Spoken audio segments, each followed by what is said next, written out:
friends, it's Kathryn from Moonstarlodge. I'm a director here, a writer, teacher, author, minister, and card aficionado since the early 1970s.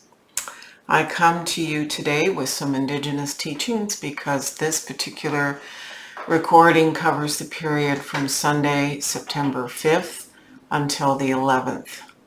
So the 6th of September is the new moon. And so we need to do a new moon teaching overlaid within this particular video. So let's start with the medicine wheel. Here's the summer. As you remember, this is spring, summer, fall, and winter. The 10th moon is here just before autumn equinox.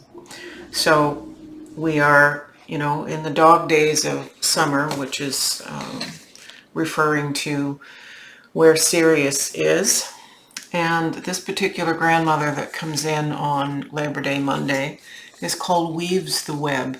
She's known in many Indigenous cultures by a number of names: Spider Woman, Grandmother Spider Woman, but we call her Weaves the Web. She is the mother of creativity, the muse, the artist, the creatress. She is the manifester of dreams who brings visions into reality, the guardian of life force who teaches women to give birth to their dreams, the keeper of survival instinct and the mother of the creative and destructive. She teaches us how to use our desire to create and bring our dreams into tangible forms. How to tap life force using energy to build, change, or manifest our needs. How to manifest our visions and give them life through our actions and artistic talents. How to create new from old and how to destroy the limitations to creativity. She teaches us how to work with truth. So that's a powerful, powerful grandmother.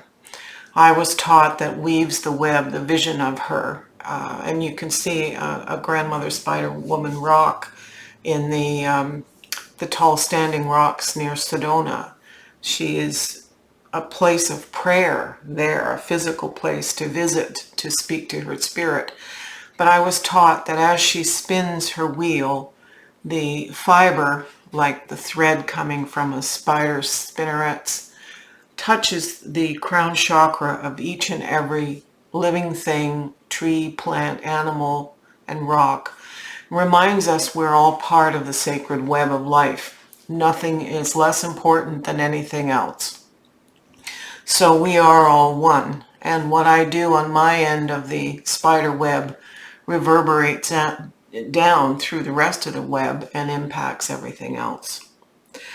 So, in the teachings I received from my elders and from elders who I interviewed over the years, typically the name of the moon cycle is leaves turn color.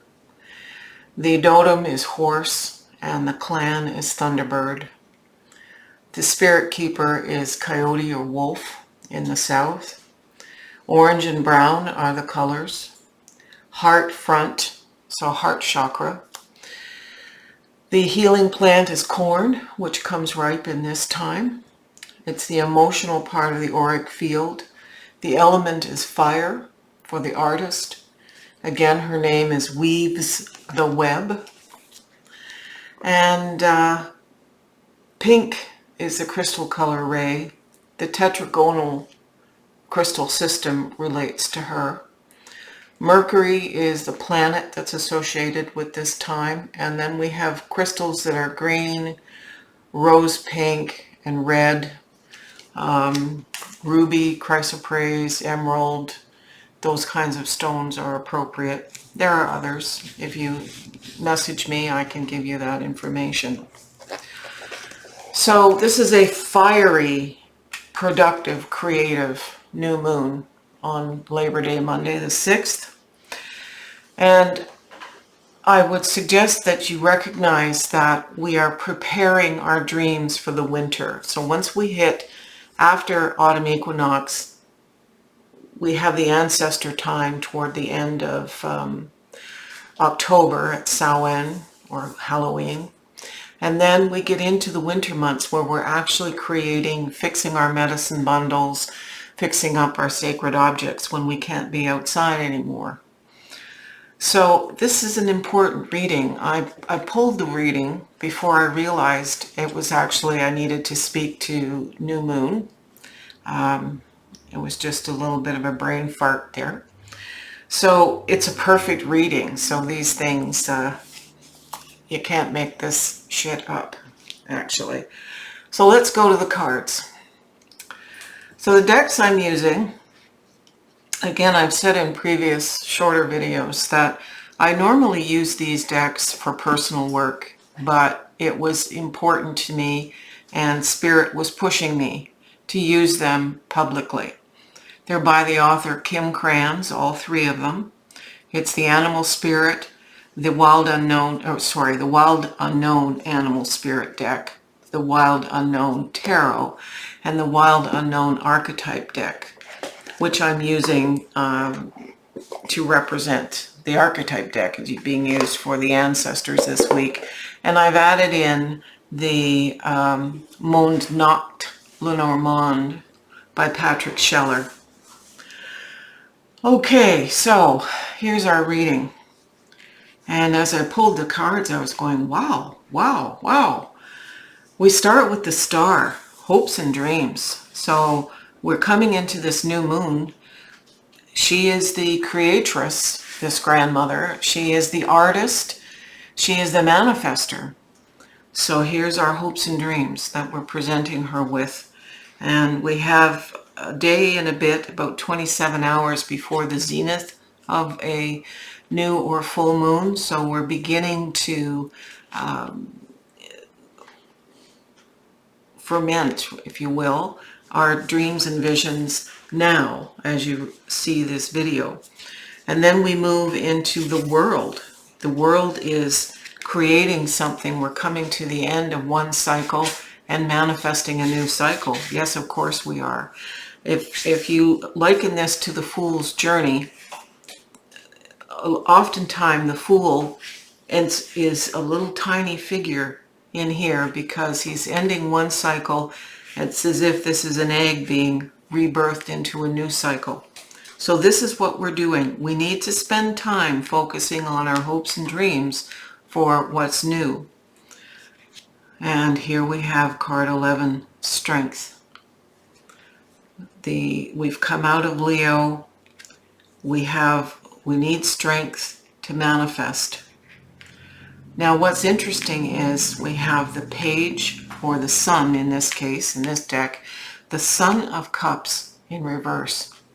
In all of the tarot, this is the card of the artist. We have sadness and sorrow right beside our artist, and tied up in just a horrid sense of death, about a dream, a fear. It's terrible fear. So we've got all these hopes and dreams, but we can't let that impact our artist. This is an internal process. This is not external to us. Sorrow is deeply personal. Fear is deeply personal. But what we come by the end of this week is the Two of Wands, or a balanced perspective toward building a new fire. This is the fire card. This is, we come out of our fear, our head, and I think this typically would be something similar to the Nine of Swords or the Eight of Swords, where we've got these ideas, but then we're afraid we can't manifest them. But by the end of the week, we're starting anew here. New project, new energy. We've got it. We've locked it in. So these animal cards here represent totems. These are ancestors, and these are clarifiers. The black egg. The black egg is a spirit element. So instead of just earth, air, fire, and water, In this particular deck, we have the cosmic egg and the black egg. We also have a golden egg, but this is the spirit element. And this is about the awakening of a connection between source and creativity to manifest way beyond what we ever expected. It's like taking the blinders off a horse. We have cheetah, which is the bat out of hell. Just go for it. This is the go for it energy. And crow is about watching and manifesting. Crow is, as I said in a previous reading, crow came up earlier last week. Crow is the shaman. It is the call to the shaman. So if you need to internalize your power of shaman to come out of this, to make this new stable venture, then that's what these are the beings you need. The ancestor cards here are archetypes. This is Eros, and it's lips with a diamond in it. The backs of these cards are that diamond. One might think on the surface this is just about sensuality and sexuality, but it's really a much deeper archetype. This is an archetype. So the ancestor archetype here is passion.